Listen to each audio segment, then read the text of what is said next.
Et bonjour à tous et bienvenue pour cette étape qui me tient à cœur, vu que je suis le régional de l'étape de cette étape du Ventoux entre Sorgues et Malocène. Donc vraiment l'étape qu'il ne faut pas manquer. Malheureusement, on n'aura pas l'équipe pour être forcément au top sur ce genre d'étape, mais on va tenter de s'échapper avec Pierre Rollin et Quentin Paché, voire d'autres coureurs selon les formes du jour. À noter évidemment l'abandon hier de Brian Coca. C'est vraiment le coup dur parce il y a trois étapes qui pouvaient bien lui correspondre. Donc les trois prochaines étapes après celle du Ventoux. Malheureusement, le jeu n'est pas avec nous cette année. On a déjà fait deuxième d'une étape. L'objectif qui est ou un maillot distinctif ou une victoire d'étape va être très très compliqué à réaliser. Mais bon, pourquoi pas. L'objectif évidemment ce sera de prendre des échappées parce qu'il n'y aura pas d'autre solution pour gagner une étape. Voilà. Entre Sorgues et Malocène, cette étape, j'ai mis un peu de temps à la sortir parce qu'aujourd'hui j'ai posté déjà deux autres vidéos. Je vous ai fait un débrief complet du Ventoux. Voilà, le Ventoux que je connais depuis très longtemps.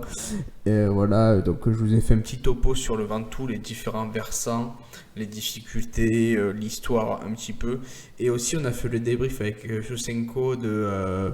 attendez, je vais vous raconter ça de suite après. Avec Pierre Roland en plus 1 et avec Antepaché en moins 1, on va essayer de sortir avec les deux, même si on est le mal placé. Et donc ensuite, on a fait le débrief de l'étape IRL du Ventoux qui a été gagné par Wout van Aert. Et on a fait un très gros débrief d'une vingtaine de minutes, vu que ça faisait un moment qu'on n'en avait pas fait. Et donc on a parlé un peu du contre-la-montre, de ce qui s'était passé dans les Alpes. Voilà, des cotes aussi qui sont annoncées sur les books suite à la bonne performance déjà il y a quelques jours de Ben O'Connor et maintenant de Jonas Vingegaard. Donc voilà, on parle de tout ça, on est passionné de cyclisme, donc on en parle. Vous aussi, si vous êtes ici, j'estime que vous êtes sûrement passionné de cyclisme, donc n'hésitez pas à commenter, à liker, à échanger, à faire des débats, voilà, des critiques positives, négatives, peu importe, tant que c'est constructif. Donc voilà, n'hésitez surtout pas. Donc il faut absolument qu'on prenne l'échappée. C'est vraiment notre seul moyen. Ça roule, ça roule. Du coup, on va essayer de reprendre du rouge avec Quentin Paché. Il faut vraiment qu'il soit beaucoup plus haut pour prendre le contre. Là, ça va rentrer. Ça va rentrer. Du coup, il y a Pierre Roland qui est un plus 1 aussi. Malheureusement, au classement de la montagne, on est un peu loin. On est un peu loin, mais c'est quand même une étape où il va y avoir beaucoup de poids distribués. Et si on gagne pas mal de points dans les étapes des Pyrénées, si on a des bonnes formes, ça peut faire jackpot aussi. Malheureusement, notre objectif qui était on va dire, le plus concret du maillot vert s'est effondré avec l'abandon de Brian Coca. Donc là, on peut voir que c'est meilleur qui roule. Et bon, aussi, j'ai lu un commentaire comme quoi j'avais pas mis les bons coureurs, les coureurs exacts. Attention que là, on va partir. Les coureurs exacts du tour, mais je savais pas. J'ai mis les coureurs exacts pour mon équipe, même pas pour les autres, parce que je savais pas trop comment faire.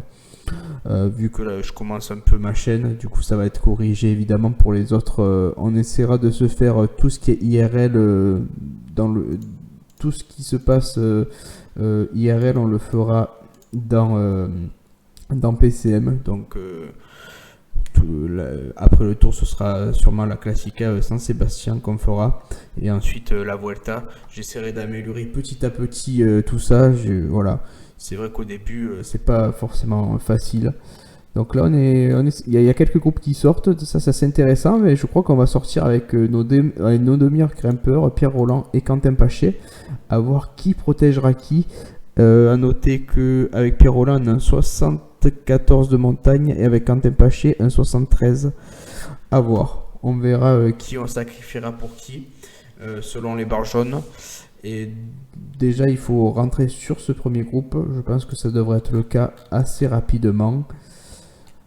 C'est une étape très nerveuse. On peut voir que le col de la Liguière est un col assez difficile.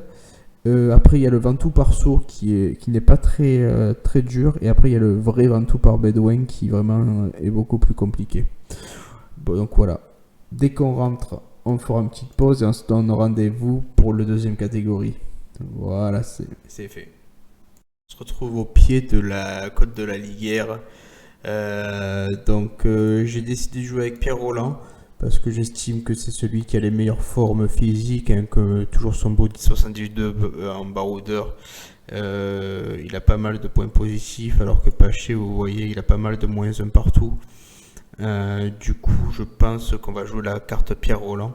Et en plus, on a quand même dans l'échappée des gros noms comme Esteban Chavez, Remco Evenepoel, Thibaut Pinot. Donc bon, il faut vraiment en sacrifier un. Donc là, ça va être quand même assez compliqué. On va essayer. C'est vrai que cette carrière avec la BNB, j'ai pas commencé par le plus facile, mais j'aime bien les challenges, donc il n'y a pas de souci. On va essayer de montrer le maillot, déjà c'est fait, 2 coureurs dans l'échappée de 26 qui risquent d'aller au bout. On va essayer de donner tout ce qu'on peut, tout simplement. Et pourquoi pas marquer quelques points, même si j'en doute, au sommet de cette deuxième catégorie.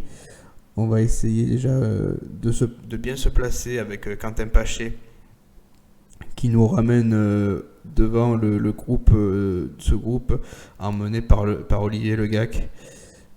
Et on va essayer de garder le rouge, c'est surtout super important en vue du sprint au sommet. Et on va essayer aussi de garder Quentin Paché dans la vallée qui va nous amener à Sceaux pour ce Mont Ventoux. Donc le versant facile du Mont Ventoux. Alors que derrière, on a vraiment rien à jouer derrière. Vraiment, là, on n'a pas à se préoccuper de ce qui se passe derrière. Alors qu'on arrive à 3 km du sommet, Quentin Paché qui aura bien fait le taf, j'espère qu'il va basculer avec nous. On va même lui donner le gel parce que ça commence à me faire peur cette histoire. Et on va se mettre en effort. Ça part déjà, on peut pas suivre clairement. À 2 km, on ne peut pas suivre. Du coup, on va essayer tout simplement de ne pas trop concéder de retard. On va pas jouer les points, on va juste jouer le fait de rester dans les roues pour la vallée. Et je crois que ça en est fini pour notre ami Quentin Paché. Non, on marquera pas de points. Allez, on se met dans les roues en effort 60 pour récupérer au maximum. Derrière, si ça se regarde, Quentin peut éventuellement revenir pour nous aider. Et on se retrouve au pied de Sceaux pour la montée du Mont Ventoux. On est à Sceaux, donc là, la montée de Sceaux, c'est qu'il y a 5 km assez compliqué, alors que Quentin est revenu nous aider. Du coup, on va monter à l'effort curseur. Et après, on pourra peut-être rester en garde des positions parce que c'est plutôt un faux plat montant pendant quelques kilomètres. Enfin, si on est encore là. Mais ouais, on va se la jouer comme ça. En effort curseur, je pense que c'est le mieux et qu'on perd le moins d'énergie possible. Alors que ça commence à mettre en route derrière. On a 8 minutes, là on n'a plus que 6 minutes. Donc Quentin Paché va bientôt nous abandonner.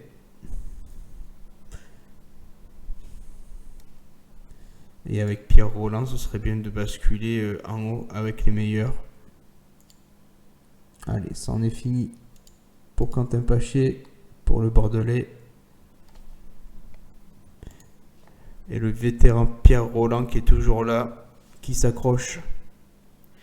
Donc vous voyez qu'ici, il va y avoir un replat avant l'arrivée au chalet Reynard. Et après le chalet Reynard, on reprend la route de Bédouin. Donc le vrai Ventoux, là c'est pas le vrai versant. Le vrai versant, c'est celui-là, beaucoup plus compliqué évidemment.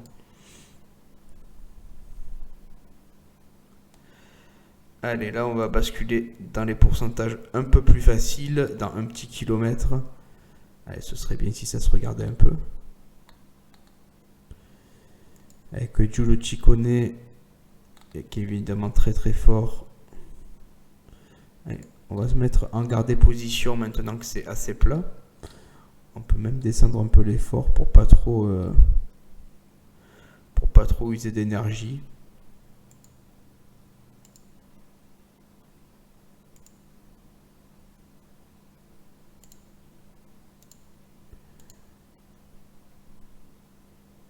Ah, ça repart, ça repart. On va essayer de rester au contact avec les Education First qui sont 3 dans le groupe.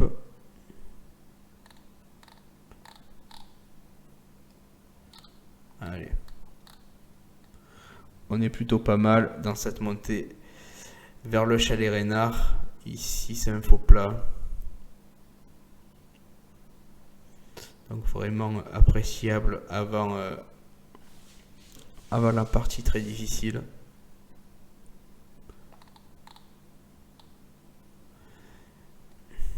Plus que 8 km d'ascension. Dans 2 km, on sera au chalet Reynard. Vous allez voir ce magnifique restaurant du chalet Reynard. Voilà, il était là. Et là, c'est là que tout se corse. C'est là que tout se corse. On va essayer de ne pas mettre un effort très difficile. On prend on se met en effort 70 et on va essayer de prendre les 10 points au sommet. Pourquoi pas? Est-ce qu'on prend le gel de suite ou est-ce qu'on joue un pari pour le garder dans la montée vers Bédouin? Je sais pas trop. Je sais pas trop. En plus que Pierre Rolland, c'est pas un super descendeur.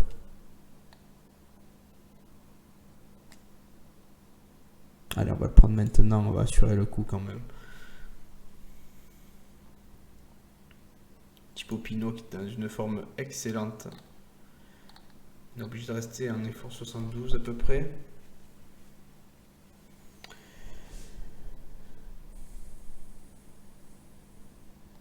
On va donner de l'eau à tout le monde.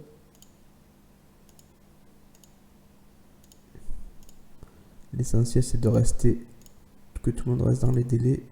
Aïe aïe aïe.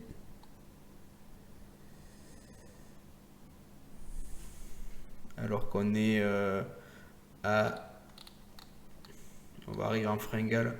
Ben Thibaut Pinot qui était plutôt pas mal. Ben regardez, au final, il n'est pas si bien que ça. On va faire la descente avec Régis Mollard, Benoît Cosnefoy, Thibaut Pinot, donc un groupe 100% français. Devant, il y a Yann Niévé, il y a Esteban Chavez aussi. On va essayer de rentrer sur eux. Est-ce qu'il y a des points à prendre? Oh là, ça attaque, ça attaque. Allez, on va essayer de rentrer sur le groupe Chavez. Je crois que c'est fait. Non, pas tout à fait. Vous savez quoi, on va prendre de l'eau. On va se mettre en effort 70 et on se retrouve pour la montée du terrible Ventoux versant Bédouin. Et la chute de Thibaut Pinot, regardez ça. Il est derrière, il vient de tomber. Il vient de tomber, Thibaut Pinot. Je sais plus où il est, mais il est tombé. Il est tombé. Il était dans le groupe avec Rudy Mollard qui faisait la descente à fond. Et il est tombé. Regardez ça. Il est ici. Il est ici. Ça continue de rouler à bloc. Et on est pas si, et on est dans le groupe de tête avec Pierre Rolland, vu que Hugh Carty avait 2 minutes d'avance. Mais dans la descente, ça a tellement roulé vite que... ben écoutez, on l'a rattrapé. On lui a mis 1 minute 30 dans la descente. Et là, on va monter au train. Et s'il commence à s'exciter devant, on en est très très loin avec notre 74 montagne. Mais pourquoi pas? Pourquoi pas? On va pas faire le sprint intermédiaire, ça sert à rien. On va garder notre effort et on va monter au curseur pour ce Mont Ventoux. Je pense en effort 70, ça me paraît pas mal. Donc là, il y a le sprint intermédiaire. Derrière, il y a un petit groupe ici qui roule à fond avec Omar Fraile qui roule pour revenir. Donc là, le Mont Ventoux, ça commence dans 1 km l'ascension. On n'a pas une barre jaune qui est excellente, mais on va monter, au train en mode peut-être 68 ou quelque chose comme ça, où ça me paraît plutôt pas mal. Sachant que l'arrivée n'est pas au sommet, on va se mettre même un effort 60 pour le moment. Alors que derrière, ça risque. Oh, il y a Remco ici. Qu'est-ce qu'il fait ici? On va peut-être mettre un petit tempo parce que ce serait pas très cool qu'il rentre. Pourquoi Remco n'est pas devant? Je sais pas. Avec ses belles notes. On a Giulio Ciccone aussi qui n'est pas super bien. Donc franchement, on fait plutôt une belle course avec Pierre Roland. Hein. Parce que par rapport à tous ces monstres, on est quand même très très largement en dessous. Et là, c'est Michael Nieve, le vétéran de la Bike Exchange, qui est passé par Ineos. Il y a un petit moment de ça qui prend le relais.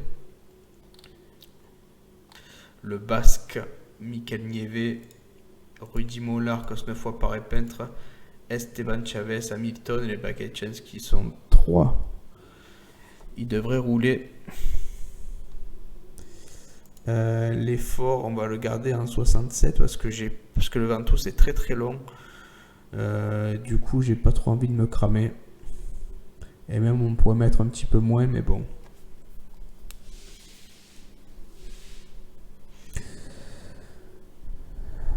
On a des stats qui sont moins bonnes que celles. Malheureusement, on va se laisser un petit peu distancer. Et derrière, c'est pas revenu. Malgré le travail de Jan Hirt, ce n'est pas revenu. Nous, on va monter au train tranquillement comme ça. Là, c'est les pourcentages très difficiles avec le virage de Saint-Estève. Regardez, en noir, c'était les pourcentages les plus difficiles. Après, il y aura un petit replat au Chalet Reynard, mais ça reste évidemment très compliqué. Je pense qu'on va même rester en effort 66. Et puis même si on peut accrocher un top 10, ben écoutez, ce sera pas de refus. On se met en effort 65 pour garder un peu de force pour le sommet. On va prendre notre dernier bidon d'eau. Hop. Quentin Paché que j'ai mis en effort 40 pour pas qu'il s'épuise trop. Regardez, et même en effort 65, on perd de la barre. Alors que oui, là ben oui. Ben oui. Là c'est, on a les meilleurs. J'ai pas vu que le peloton était aussi près. Malheureusement, on ne fera pas de top 10, mais on s'est quand même plutôt bien battu. Vous voyez que Geraint Thomas, Richie Porte, Moulin, Gino Madère sont assez mal. Du coup, on a avec Remco et Almeida des coureurs qui nous sont bien supérieurs. Allez, on mettra l'effort 66. Arrivé, regardez le Chalet Reynard, il est magnifique. On peut mettre l'effort 66. Et voilà. On va distancer Remco Evenepoel, c'est quand même la bonne surprise de la journée. Qui l'eût cru? On est à 5 km du sommet, on ne tiendra pas en 66. Et on voit que devant, il y a quand même un groupe pas mal. Si on peut les rejoindre dans la descente, ce serait pas mal.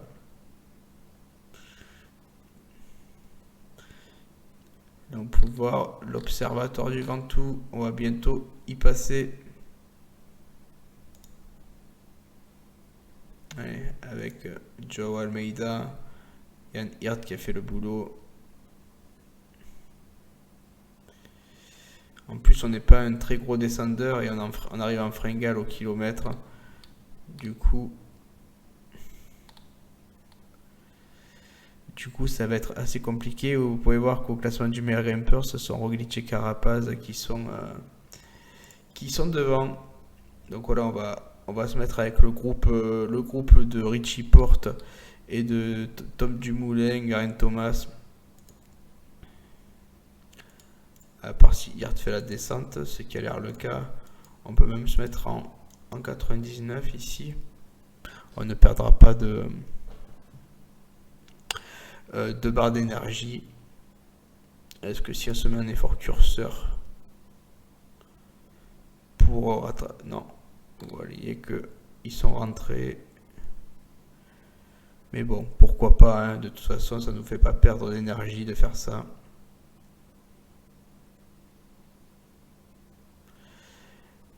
J'espère qu'on va décrocher un petit top 20 ou un top 30, ce serait plutôt sympa. Et on peut voir qu'à l'arrivée, c'est Richard Carapaz, le grand Richie, qui gagne cette étape. Ah, il aurait pu la gagner aujourd'hui, ça m'aurait arrangé. Allez, on va essayer de régler ce petit sprint pour l'honneur. Malheureusement, on ne fera pas top 20 comme vous pouvez le voir. Et on lance le sprint de suite. Et on vient signer une 36e place. On va regarder les délais qui sont à 1h. À 1h07, donc 17, ça devrait poser aucun souci, ça bascule au Ventoux. Et là maintenant, c'est de la descente à fond les ballons. Voilà. Les délais seront atteints sans aucun problème pour toute l'équipe BNB Hotel. Voilà.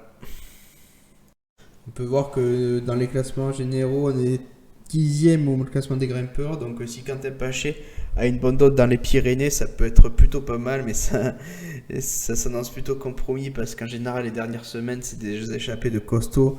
Donc on sera un peu derrière. Et vous pouvez voir que les 3 prochaines étapes sont des étapes de baroudeur sprinter. Donc si c'est baroudeur avec Pierre Roland, Quentin Paché, ça peut être pas mal. Ici ce sera plutôt l'arrivée à Nîmes, un sprint. Malheureusement on a perdu Brian Coca, à voir avec qui on va sprinter, peut-être avec Cyril Gauthier ou avec Cyril Gauthier, avec Cyril Barthes. Enfin on n'a aucune chance, donc on va essayer de faire des petits coups, pourquoi pas attaquer dans ces parties vallonnées avec Quentin Paché. On verra ça demain, et je vous donne rendez-vous demain pour cette étape entre Saint-Paul-Trois-Châteaux et Nîmes.